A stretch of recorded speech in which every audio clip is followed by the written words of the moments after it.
বন্ধুরা, ছাদে কিন্তু তোমরা শীতে অনায়াসে স্ট্রবেরি চাষ করতে পারো। অনেকেই শখের বশে করে থাকো। আর এর থেকে চারা তৈরি করা কী করে করতে হয় সেটা আমি তোমাদেরকে ভিডিওতে দেখিয়েছি।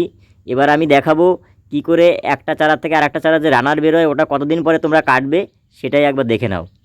কিন্তু দুটো চারা নিয়েছিলাম, একটা থেকে রানার বেরিয়েছিল, তার থেকে 3টে চারা অলরেডি তৈরি করা হয়ে গেছে।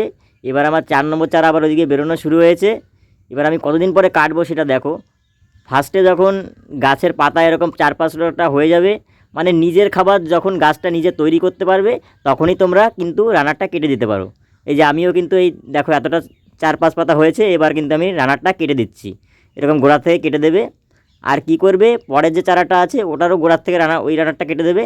তারপর কিন্তু পরপর তোমাদের চারা এইভাবে তৈরি হয়ে যাবে। আর বলে রাখি তোমাদেরকে, বেশি চারা কিন্তু একটা গাছ থেকে তৈরি করা যাবে না, তাহলে কিন্তু ফল পাওয়া যাবে না। ফলের আশা করতে চাইলে রানার কিন্তু সব কেটে দিতে হবে। 2-1টা চারা তোমরা তৈরি করতেই পারো।